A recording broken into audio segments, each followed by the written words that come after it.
First tonight, the Australian diamond industry under the microscope, and the result is alarming, with worthless valuations and incorrect gradings. Our special investigation has uncovered many people are paying thousands of dollars for diamonds that have virtually no value. Glenn Conley reports on our exclusive lab tests, which reveal just how easily unwary buyers are being ripped off. I wanted the diamond to be really white and sparkly, and I wanted the diamonds on either side to also... When Michael Youssef popped the question to Carol Mitri, it should have been the happiest time of their lives. When it came to the rings, they knew exactly what they wanted. We paid roughly $5,000 for all three rings, and the valuation was probably about $12,500. So you thought you had a good deal? Of course. Who wouldn't think that? Like so many valuations which come with today's jewellery, it was barely worth the paper it was printed on. Grossly exaggerated. But there was an even bigger problem here, a problem with the diamonds themselves, a growing industry-wide problem which undermines the credibility of some of our biggest jewellery chains. It would seem more than ever when buying diamonds, we're not getting what we pay for. We took it upon ourselves to have it independently certified. So we approached the DCLA and we asked them to certify the stone, just the centre one, just to be comfortable. And we found that it was not what we had asked for. Back to Carol and Michael in a moment, but first a crash course in diamond valuing. Before you buy any diamond, it should be graded by an independent laboratory. Apart from carat weight, the key to a diamond's value is its colour. The most expensive diamonds in the world are natural fancy colours like pink, red, yellow, blue and green. For all the rest, there's an internationally recognised scale for measuring white diamonds, known as Cape Series diamonds. Grading starts at D and runs through the alphabet to Z. A diamond with a colour grade of D is the purest, whitest and most valuable. Moving from G all the way to Z, signs emerge of a yellow hue, the result of nitrogen in the diamond. A pure white D-grade diamond is vastly more valuable than a Z-graded diamond. Accordingly, as you move down the alphabet, the value of your diamond falls significantly.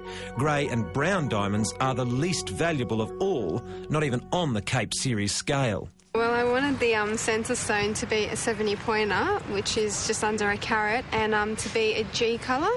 Like good consumers, Carol and Michael wanted to ensure they got what they'd paid for. They took their diamonds to the most respected independent laboratory in the country, the Diamond Certification Laboratory of Australia. The colour was meant to be a G, and we received an L. I was devastated. I was really upset because, it took the joy away from, planning for a wedding and an engagement. Carol and Michael are still in dispute with their jeweller, Naniva Jewellery in Sydney, who's accused them of switching stones. It's no surprise they're fighting either. For each overgraded, overvalued diamond sold, someone is making a killing. Initially we paid $5,000, roughly $5,000 for the rings. The valuations were $12,500 for all three rings.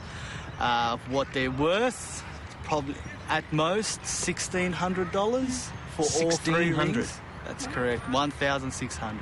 Roy Cohen from the Diamond Certification Laboratory of Australia, or DCLA, appeared on Today Tonight last year as we exposed the ridiculous pricing and discounting in the jewellery business. He says to claim diamond grading is imprecise or subjective is just plain wrong. If you had to grade the same diamond 100 times, would you come up with the same grading every time?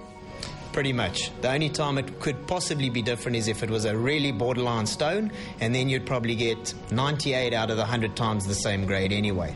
I think jewellers think that the consumers aren't going to go out and get it certified and won't understand, so they just feel that they can do this kind of stuff. You trust, you give somebody that much money to buy something that you really want, you trust that they would give you what you asked for, but you don't get it. Sadly, they're right. We conducted our own test of the jewellery industry based on the mistakes thousands of consumers make buying average diamond rings at the big jewellery chains. We went to Angus & Coote and chose this ring, with 3 main diamonds and some moulded into the band, in the window at $3,999. When we got to the counter, we were told it was on special at $2,799, which is what we paid. The valuation they provided says $3,999. But the key here is that we were told it was a white diamond with a hint of yellow. Our appraisal suggested it was L to M on the Cape Series scale. We then went to Prouds and chose this Diamond Trilogy engagement ring in the window at $999. But once again, we were offered a surprise discount at the counter, down to $799. Again, the valuation they've promised to mail out will be for the higher amount, $999. Crucially, once again, we were told the 3 diamonds were white, again nominated as L on the Cape Series scale. It's pretty obvious that you've been misled. We took our diamonds to Roy at the DCLA. We didn't tell him where we got them, what we paid, or any of the details given to us by the jewellers. We go through the 4 Cs as well as other tests, and we give absolutely every bit of information about that diamond. What are those 4 Cs? The 4 Cs are the carat weight, which is the weight of the diamond to 3 decimal places. The colour of the diamond. The colour is judged according to a diamond colour master set, which must be a master set that is often internationally recognised master set. And then we grade the clarity, the next C, the clarity, and then the cut. Roy invited us to film the entire process. We had to get the stones removed from the ring before he'd look at them. First, they were weighed and logged to get a carat weight. Our biggest stone was a 0.7 of a carat, known as a 70-pointer. The next step is a series of machine tests to look at a host of characteristics like the shape and internal structure of the stone. It also tells us whether the diamond is natural or synthetic. All 6 of our stones are natural. Then, the big test, colour. While some so-called labs use a colour meter or questionable comparison diamonds, Roy has internationally recognised master stones accredited in Belgium. And that's crucial to get a true colour. We were told they were graded white. What did you find? All 6 stones had a different variation of brown. Some of them were plain light brown. Some of them had a brown hue. Are they brown diamonds or white diamonds? They're brown diamonds. There is definitely a difference in price between a normal Cape Series LM stone and a brown diamond. Have a look at the brown diamond under bright light compared to a white diamond. It's like comparing glass with dog droppings. Now keep in mind we spent more than $3,500 here. We'll tell you their true value in a moment. First, the tests continue. Roy tests for clarity, looking for and logging markings, cracks and other inclusions. The final test is the most technologically advanced of all, providing a 3D image of the diamond and its growth patterns.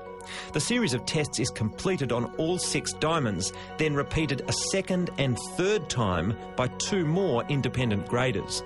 Each diamond that is graded is compared to the master set, not just by one grader, but by multiple graders. Each grader grades it independently, and also the diamond that comes in is anonymous, so it has no customer information on the diamond. But what does all this mean for the value of our jewellery? We asked 3 independent merchants to value our rings. Each asked not to be named. Our ring valued at $3,999, for which we paid Angus & Coote $2,799, was valued at $675, $870 and $685 by the merchants. Keep in mind those figures are wholesale and don't include the jeweller's profit margin, which on these figures is around 300%. Our $999 valued ring, for which we paid $799, was valued at $300, $460 and $290 by the merchants.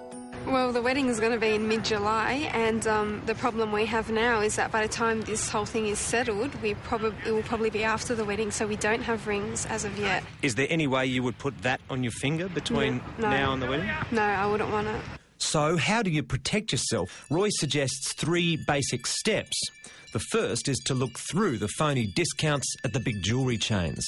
It's very, very simple to protect yourself.